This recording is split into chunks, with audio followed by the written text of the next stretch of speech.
Hello everyone, आज 9 मई first shift में जितने भी प्रश्न एनटीपीसी सीबीटी 2 में पूछे गए हैं करंट और जीके के, उन सभी प्रश्नों का फुल एनालिसिस करेंगे। और जो भी चैनल पर नए हैं चैनल को सब्सक्राइब कर लें ताकि पल पल की अपडेट आप तक पहुंचते रहे। तो आइए आज की क्लास को स्टार्ट करते हैं।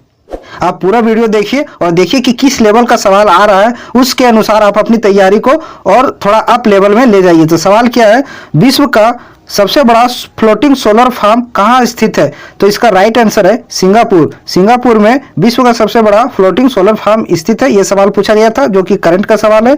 भारत में टीकाकरण अभियान की शुरुआत कब हुई थी? तो भारत में टीकाकरण के अभियान की शुरुआत 16 जनवरी 2021 को हुआ था। अगले सवाल की ओर चलते हैं। ये और सारे सवाल अधिकतर करंट अफेयर से पूछा है। करंट अफेयर का वेटेज ज्यादा है इस बार।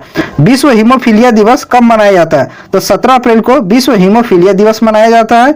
अगला सवाल क्या है, किसको आधुनिक मीरा के नाम से जाना जाता है? तो आधुनिक मीरा के नाम से महादेवी वर्मा को जाना जाता है। आप इससे रिलेटेड और सवाल जो है उसको आप कीजिए। डे एंड डेज से एक सवाल पूछ रहा है तो आप कोशिश कीजिए कि जितने भी डे और डेज हैं उस सभी को एक बार कर लें रिवाइज। सवाल क्या है, चंडालिका का पुस्तक के लेखक कौन है? तो चंडालिका पुस्तक के लेखक रविंद्रनाथ टैगोर हैं। इसका राइट आंसर ये है। सफदरगंज का मकबरा कहाँ स्थित है?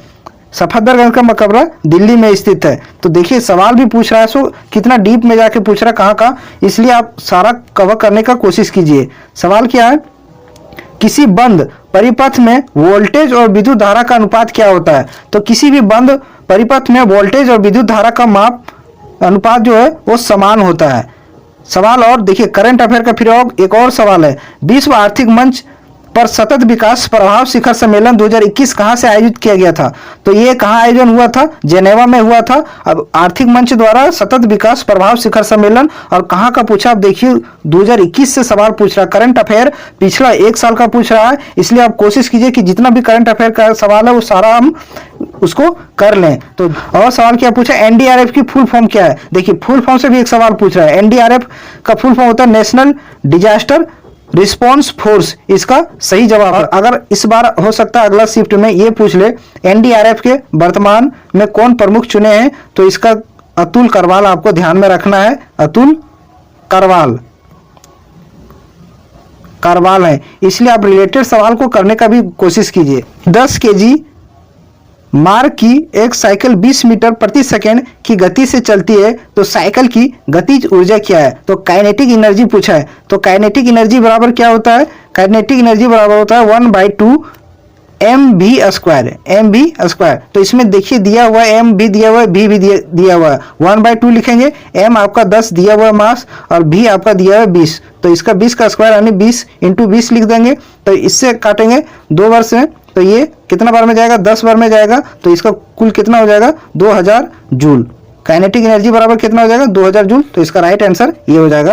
फिजिक्स से भी प्रैक्टिकल सवाल पूछ रहा है। यूनेस्को का मुख्यालय कहाँ स्थित है? ये थोड़ा इजी सवाल है। यूनेस्को का मुख्यालय कहाँ है? पेरिस में है। तो आप इसको भी ध्यान में रखिएगा। हो सकता है अगली बार पूछ ले कि यूनेस्को की स्थापना कब हुआ था और इसमें कितने सदस्य देश हैं। तो इन सारी बातों को आप पूरा कवर कर लीजिएगा।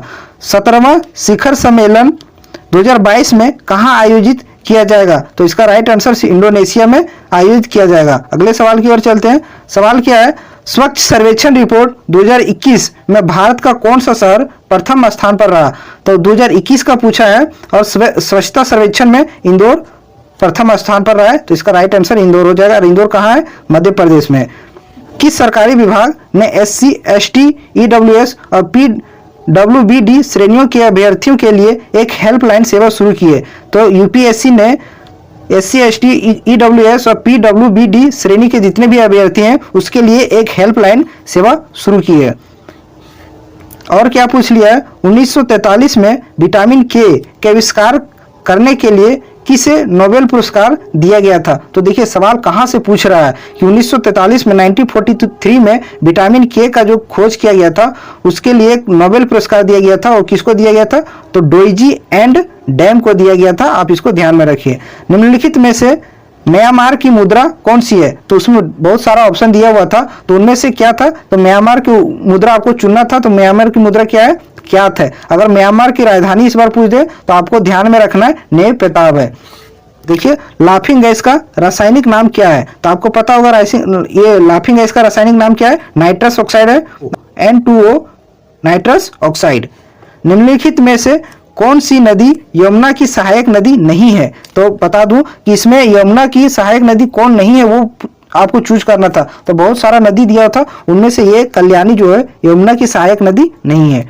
नेक्स्ट सवाल, वित्तीय वर्ष 17-18 के दौरान भारत के निर्यात में वृद्धि का प्रतिशत क्या था, तो देखिए सवाल कहां से पूछ लिया, 2017-18 में निर्यात में वृद्धि का प्रतिशत क्या था, तो इसका राइट आंसर होगा 9.8% वृद्धि का अनुपात परसेंटेज था।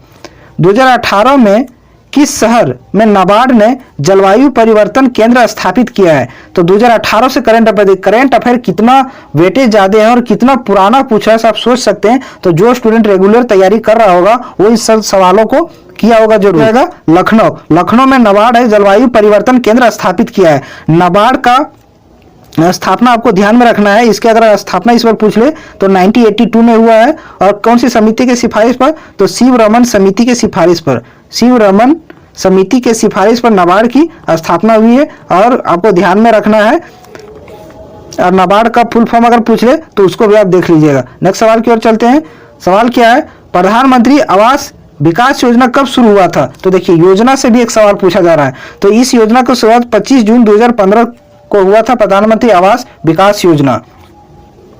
निम्नलिखित में से कौन सा देश हिंद महासागरीय तटीय क्षेत्रीय सहयोग संघ का सदस्य नहीं है, तो कौन सा इसमें देश जो है तो हिंद महासागर का तटीय क्षेत्रीय सहयोग संघ है उसका हिस्सा नहीं है। तो उनमें से 4 ऑप्शन में एक जो चीन था उसका हिस्सा नहीं है, और बाकी वाला सारा देश इसका हिस्सा थे, वो ऐसा आपको चूज करना था, तो आपको ध्यान में रखना है। अगला सवाल क्या पूछा गया था, निम्नलिखित में से किस विद्युत चुंबकीय तरंग का तरंग दैर्घ्य सबसे कम होता है, तो ऑप्शन आपको दिया था, उनमें से आपका चूज करना था कि किस विद्युतीय तरंग की तरंग दैर्घ्य सबसे कम है, तो गामा किरण की जो तरंग दैर्घ्य है वो सबसे कम है, आपको ध्यान में रखना है।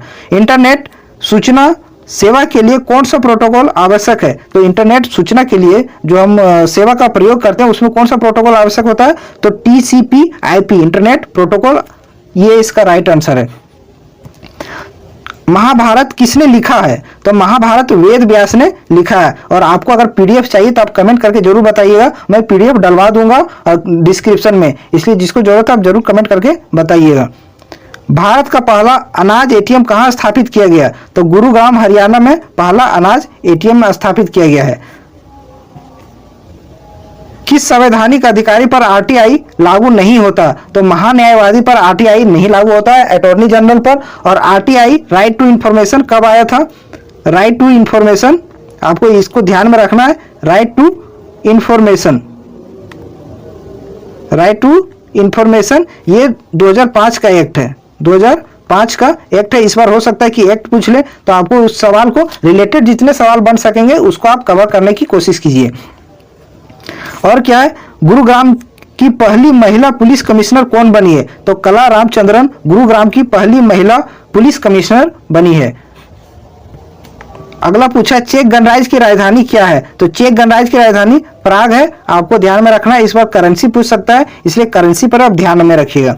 लाल पंडा कौन सी पत्ती खाता है, तो देखिए कैसा कैसा सवाल पूछ लिया है। लाल पंडा कौन सी पत्ती खाता है, तो बांस की पत्तियां लाल पंडा खाता है। प्लासी का युद्ध कब हुआ था, तो प्लासी का युद्ध कब हुआ था, 1757 में हुआ था।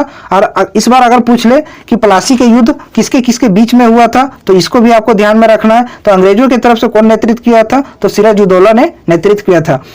कौन से राज्य की जुड़ीमा वाइन को GI टैग मिला है, तो ये करंट का सवाल है, ये असम की वाइन है जुड़ीमा वाइन जिसको GI टैग मिला है। तो ये सारे सवाल थे, और जितने जैसे जैसे सवाल मेरे पास आते जाएंगे मैं सारा सवाल आपके सामने वीडियो में एक कवर करके दे दूंगा। इसलिए आप जो भी चैनल पर नए हैं आप चैनल को सब्सक्राइब कर लिए, हर एक वीडियो का नोटिफिकेशन आप तक पहुंचेगा। और जीके का भी जो प्रैक्टिस सेशन चल रहा है, रिवीजन आपका प्लेटफॉर्म का, आप उसको पूरा कवर कीजिए और वीडियो को पूरा देखिए, इससे बहुत सारा सवाल आपका कवर होगा। तो चलिए मिलते हैं अगले वीडियो के साथ, फिर और क्वेश्चन के साथ। Thank you.